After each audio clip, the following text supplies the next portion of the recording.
लिया डकी भाई, इनका नाम सादुर रहमान, कि ऐसे लोगों के लिए जीरो टॉलरेंस, गलतकारी की तरफ तरगीब दे रहे हैं। गैम्बलिंग प्रोग्राम उसने तकरीबन दर्जनों प्रोग्राम्स किए हैं। $10,000 से $15,000, $20,000 वो चार्ज करता था। ऐसे लोगों के लिए वतन अजीज पाकिस्तान में अब कोई जगह नहीं है और इन्होंने मुल्क से भागने की कोशिश की है तो पकड़े जाएंगे।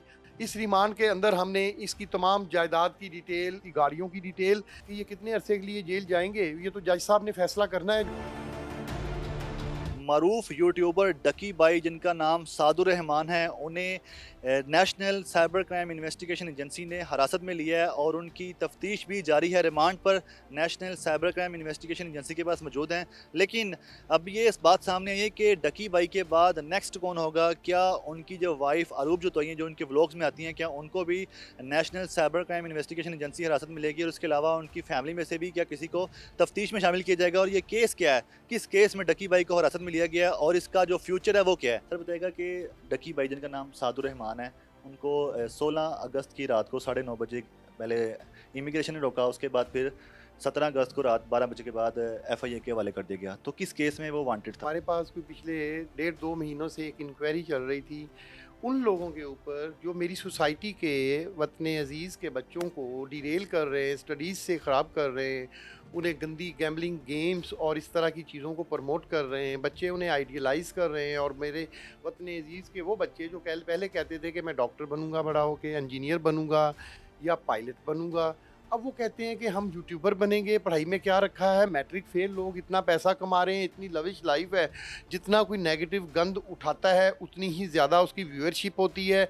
और वो चाहते हैं कि इस व्यूअरशिप के इवर जो वो पैसा कमा रहे हैं, वो पैसे से शोबाजी करते हैं, बड़ी बड़ी गाड़ियों की वो वहाँ पर अपने आप को नुमाइश करते हैं, प्रमोट करते हैं। और इस प्रमोशन के साथ साथ बच्चों का चूँकि जहन बहुत छोटा होता है, ये स्पेशली एक सर्वे कंडक्ट हुआ है रियासत पाकिस्तान में जिसमें 6 क्लास से लेकर 9th क्लास के बच्चों को इंटरव्यू किया गया है। मैंने खुद इस सर्वे में भी काम किया है, जिसमें बच्चों का बहुत ज़्यादा बच्चों की तादाद, अब ये ओपिनियन है कि पढ़ाई में क्या रखा है, बुरे लोग हैं जो अपनी फ़ैन फॉलोइंग के बाद अब लोगों को वो नेगेटिविटी के ऊपर रियासत के नौजवानों को, मेरे वतन अजीज़ के मुस्तकबिल को बर्बाद करना चाहते हैं। तो डायरेक्टर जनरल NCCIA वकारुद्दीन सैयद साहब का एक क्लियर इंस्टांस है कि ऐसे लोगों के लिए ज़ीरो टॉलरेंस। लास्ट मंथ भी कुछ प्रेस कॉन्फ्रेंसिस में मैंने आप लोगों के सामने वार्न किया था, मीडिया के सामने, कि जितने यूट्यूबर्स नेगेटिविटी फैला रहे हैं, जो वतन अजीज़ के ख़िलाफ़ हैं, जो रियासत के ख़िलाफ़ बोल रहे हैं, जो वतन अजीज़ की मुस्तकबिल को बर्बाद कर रहे हैं, जो मेरे वतन अजीज़ के बच्चों को गलतकारी की तरफ तरगीब दे रहे हैं, उन्हें गैम्बलिंग गेम्स और जुआ और नेगेटिव चीज़ों की तरफ राग़िब कर रहे हैं और बड़े फ़ख्र से कह रहे हैं कि मैंने इतने पैसे जीत लिए, अपने प्रोग्राम में इतने जीत लिए, फिर यही इन्फ्लुएंसर या यही यूट्यूबर्स, जैसे ये आपने नाम लिया डकी भाई का, जो भी ये है, इनका नाम सादुर रहमान, तो इस तरह के और बहुत सारे हैं। अगर आप अब हम मज़ीद तहकीकात ये कर रहे हैं कि इनको देख रहे हैं कि ये लोग जो लाइव टिकटॉक पे और लाइव चैनल्स के ऊपर आते हैं, उसमें किस किस्म की न्यूडिटी और नेगेटिविटी और फौशी जो है वो प्रमोट कर रहे हैं। हम एक बात आपके तवस्सुस से, उर्दू पॉइंट के तवस्सुस से उस्मान बट, पूरी सोसाइटी को बताना चाहते हैं कि ऐसे लोगों के लिए वतन अजीज़ पाकिस्तान में अब कोई जगह नहीं है। या तो वो अपना किबला दुरुस्त कर लें, अदरवाइज़ वो तैयार रहें, हम उनको ज़रूर गिरफ्तार करेंगे। सर डकी बाई जिस केस में हिरासत में लिए गए हैं, ये बताएगा कि कहा जा रहा था कि वो मफरूर भी हो रहे थे, वांटेड भी थे और करोड़ों रुपए के हवाले से भी इस वाले में ऐड किया, डाटा भी रिकवर हुआ है। डाटा कौन सा रिकवर हुआ है? करोड़ों रुपए की जो गबन है वो किसके साथ किया है? और दूसरा ये कि वो वांटेड थे, इस पे मुकदमा किसने दर्ज किया? रियासत इसमें मुद्दई है? जी, ये स्टेट की तरफ से इंक्वायरी भी लगाई थी मैंने आज से 1.5-2 माह पहले, और उसी वक्त हमने जो ये लोग भागने के चक्कर में थे, इनके नाम हमने कंट्रोल लिस्ट में डाल दिए थे, जिसकी वजह से ये ट्रैवल नहीं कर सकते थे, ये छुपे हुए थे।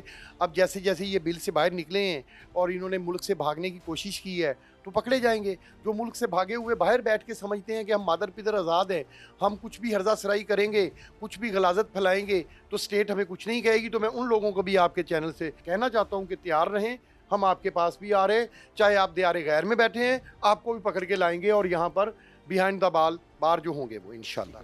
डकी भाई किस चैनल के थ्रू जो है गैम्बलिंग की जो एप्स हैं या गैम्बलिंग का जो काम है उसको प्रमोट करते हैं? अपने व्लॉगिंग में कर रहे थे या सेपरेट कर रहे हैं? जी, वो अपने व्लॉगिंग में कर रहे थे, सेपरेट प्रोग्राम्स कर रहे थे। जो मेरी इन्फॉर्मेशन अभी इनिशियल इन्फॉर्मेशन है, वो एक गैम्बलिंग प्रोग्राम उसने तकरीबन दर्जनों प्रोग्राम्स किए हैं पिछले कुछ अरसे में, और एक प्रोग्राम का $10,000 से $15,000, $20,000 वो चार्ज करता था। आप कैलकुलेट कर लें कि अगर 3 दर्जन भी प्रोग्राम किए होंगे, 36 प्रोग्राम, तो मल्टीप्लाई कर लें उसे 10,000 से ही, तो ये कितना पैसा कमा रहे थे। और अब पैसा ही सब कुछ है कि पैसे की खातिर आप अपनी बाहर की दुनिया तो ये चाहती है कि ये कौम, इसका मुस्तकबिल बर्बाद हो, इनके बच्चे नालायक हों, पढ़ें ना, स्कूलों में ना जाएं। वो उसी चीज़ को प्रमोट कर रहा है और साथ में पैसे ले रहा है। पैसे लेके वो इतने ज़्यादा डॉलर लेके वो बच्चों को सिखा क्या रहा है कि आप गैम्बलिंग गेम खेलें, यहाँ से जुआ कमाएं, फिर ओडी लें, फिर फलां गाड़ी लें, फिर फलां लग्जरी गाड़ी लें, फिर ये कोठियाँ लें बड़ी बड़ी।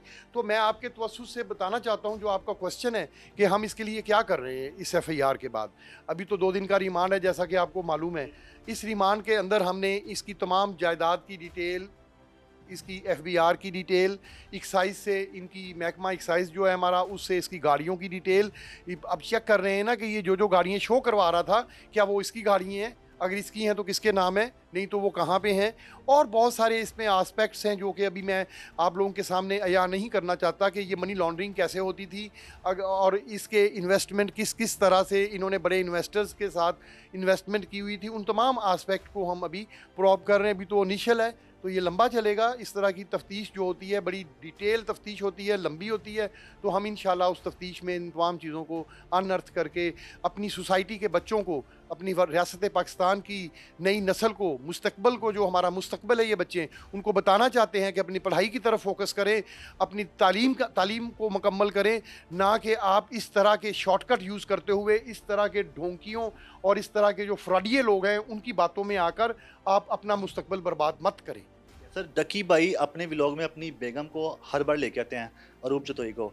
उसके साथ उनका भाई भी अक्सर आता है, उसके साथ उनकी वालदा भी आती हैं। तो व्लॉग को कामयाब बनाने में इनकी जो फैमिली है एज अ सहूलतकार, वो भी इस केस में आएगी साथ? जी, वो आपका क्वेश्चन बहुत अच्छा है। वो आ चुके हैं, उन्हें तफ्तीश के दायरा इख्तियार हमने बड़ा खुला कर दिया है। अभी हमने उस तफ्तीश का दायरा जो वसी किया है, उसमें हमने एक CIT बना दी है, कंबाइंड इन्वेस्टिगेशन टीम। उसके लेटर्स आपको आज मिल जाएंगे। कंबाइंड इन्वेस्टिगेशन टीम में इन तमाम आस्पेक्ट्स को देखा जाएगा कि जो जो उसके सहूलतकार थे, उसके प्रोग्राम के एडिटर थे, जो उस प्रोग्राम के डायरेक्टर थे, जो उस प्रोग्राम की कटिंग वटिंग करके उसको सोशल मीडिया पे फेंकते थे, उन तमाम को हमने बुलवा लिया हुआ है और इन तमाम से इन्वेस्टिगेशन की जाएगी। उसमें से उसकी अगर बीवी है, उसका कोई रोल हुआ, तो यकीनन कानून अपना रास्ता लेगा, यकीनन उसके ऊपर एज़ पर लॉ प्रोसीडिंग होगी। और अगर जो आप उसका भाई फरमा रहे हैं, मतलब गर्ज के जितना भी वो टीम है उसकी जो इस गलतकारी में मुलव्वस है, उनको इंशाल्लाह सबको गिरफ्तार करेंगे और इन्हें कैफरे किरदार तक पहुँचाएँगे और बच्चों के सामने इनको इबरत का निशान बनाएंगे कि ये वो बच्चे हैं जो आपके आइडियल नहीं हो सकते। ये वो यूट्यूबर्स हैं जो आपके आइडियल नहीं हो सकते। आपकी आइडियल जो है आपकी तालीम है, आपकी एजुकेशन है, आपका बेहतर फ्यूचर है, क्योंकि आपके बेहतर फ्यूचर से ही रियासत पाकिस्तान का फ्यूचर है। लास्ट क्वेश्चन ये पूछना चाहूँगा, इससे पहले रजब भट्ट का भी केस चल रहा था, FIA में वो आए हैं आपके पास पेशी के लिए, फिर उसके बाद वो मफरूर हो गए हैं, फरार हो गए हैं। तो वो ट्रेस नहीं हो सके, जो इंटीग्रेटेड बॉर्डर मैनेजमेंट सिस्टम है IBMS, जिसके तहत ये जो डकी भाई ट्रेस हुआ है, वो क्यों ट्रेस? वो जिस दिन हमने तमाम इन लोगों का नाम ECL में कंट्रोल लिस्ट में डाला है, स्टॉप लिस्ट में डाला है, वो उससे एक दिन पहले जा चुका था। एंटी ब्लास्फेमी की एक थी जिसमें उसने तौहीने मज़हब के कॉन्टेक्स्ट में कुछ गलाजत बोली थी, जिसके बारे में उसको बुलवाया गया था और जिसके अंदर उसके साथ एक इनिशियल सिटिंग हुई थी मेरे तफ्तीशियों की। और उस तफ्तीश में क्योंकि उसके अगेंस्ट और भी कंप्लेंट है, सिर्फ मुसलमानों ने नहीं की हुई, क्रिश्चियन कम्युनिटी ने भी उसके अगेंस्ट एक कंप्लेंट की हुई है। वो जो थी वो ब्लास्फेमी कॉन्टेक्स्ट में आया था। अब ये जो सोशल इश्यूज़ के कॉन्टेक्स्ट में है, वो हम उसको नोटिस डाल रहे हैं क्योंकि वो पाकिस्तान में नहीं आ रहा, तो जब आएगा तो उससे भी कार्रवाई आगे चलेगी। गैम्बलिंग जैसे जो जुराइम हैं उनको प्रमोट करना या उसमें मुलविस होना, इनकी क्या सज़ा होती है और कितने लॉन्ग टाइम के लिए ये हवाला जेल में जाएंगे? ये पीका के कवानीन आपके सामने हैं जिसके अंदर इनकी फाइनेंशियल गेन्स हैं, बहुत सारी चीज़ें। अभी ये बात कबल वक्त है कहना कि ये कितने अरसे के लिए जेल जाएंगे, ये तो जज साहब ने फैसला करना है, जो भी करेंगे।